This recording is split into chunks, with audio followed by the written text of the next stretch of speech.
আসসালামু আলাইকুম, শুভ সকাল। কেমন আছেন সবাই? আলহামদুলিল্লাহ, আমি ভালো আছি। দেখতেই পাচ্ছেন, আজকে আমাদের এখানে তুষার ঝড়ের দ্বিতীয় দিন। আপনারা দেখতেই পাচ্ছেন, আসলে বরফে সব কিছু সাদা হয়ে গেছে। কোনো কিছুই মানে আগের মতো নাই। তো এই যে আমার হাজব্যান্ড এখানে ক্লিন করছে। তো আমি আর কি করব, আমি তো আর সেগুলো করতে পারবো না, তাই আমি আমার ঘর গোছাতে চলে আসলাম। আপনারা জানেন আমি ঘুম থেকে ওঠার পরে ঘরটার গুছাই, কিন্তু আজকে আমি শাওয়ার করে নামাজ পড়ে তারপরে আমি ঘর গোছাতে আসছি। যাই হোক, ঘর গোছাতে গোছাতে আপনাদের সাথে একটু শেয়ার করলাম। আর যেহেতু আজকে একটু ভালো আবহাওয়া, কোনো স্নো দিচ্ছে না, তাই একটু উইন্ডো গুলাও খুলে দিয়েছি। তারপরে এই তো চলেন আপনাদের সাথে একটু রান্না করে যাই। আপনাদের সাথে আজকে ভাবছি রেসিপি শেয়ার করবো, যেটা হচ্ছে চিকেন ফ্রাই। তো এই জন্য এখানে আমি একটা বেবি চিকেন বের করে রেখেছিলাম ঘুম থেকে ওঠার পরে। তো সেটা ধুয়ে এখানে ভালো করে আমি টিস্যু দিয়ে পানিটা ভালো করে ক্লিন করে নিয়েছি।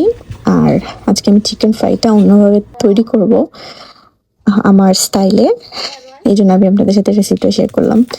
যে আমি এখানে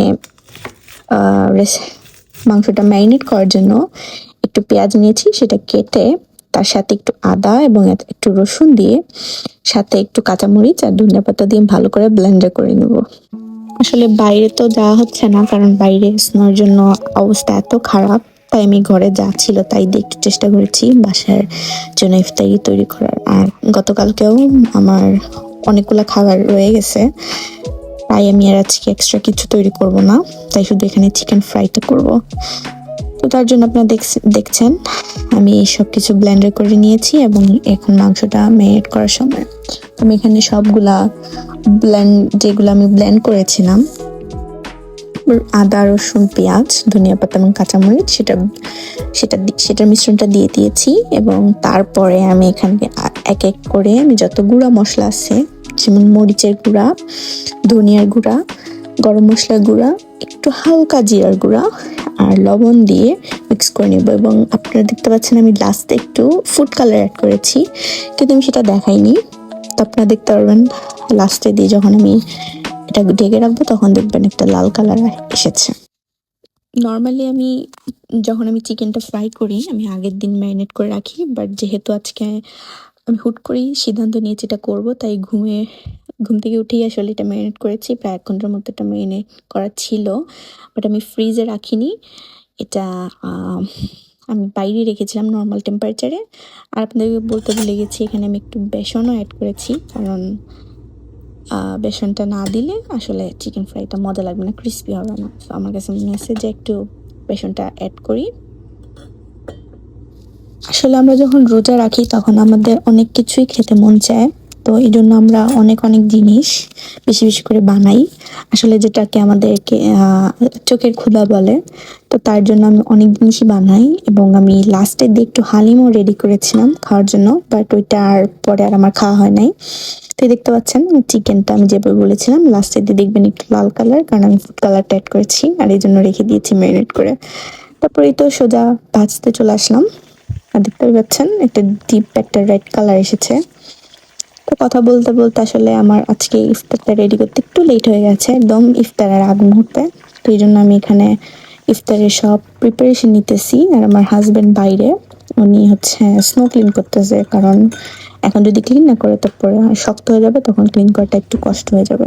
তো এই তো আমি ইফতার রেডি করছি, আর হুট করে আমার হাজবেন্ড বলছে ওনার একজন ফ্রেন্ড আসছে, তো তার জন্য আমি ইফতারটা রেডি করছি। কিন্তু আসলে আর উনি আর পরে উপরে আসে নাই, এসে খায়নি। তো আমি এখানে নিজের জন্য ইফতারটা করলাম।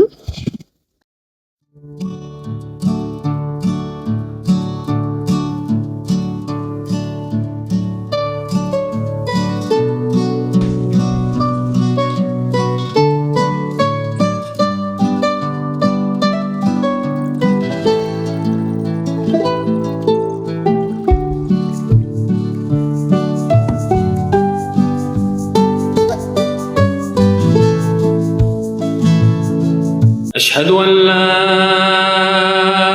إله إلا الله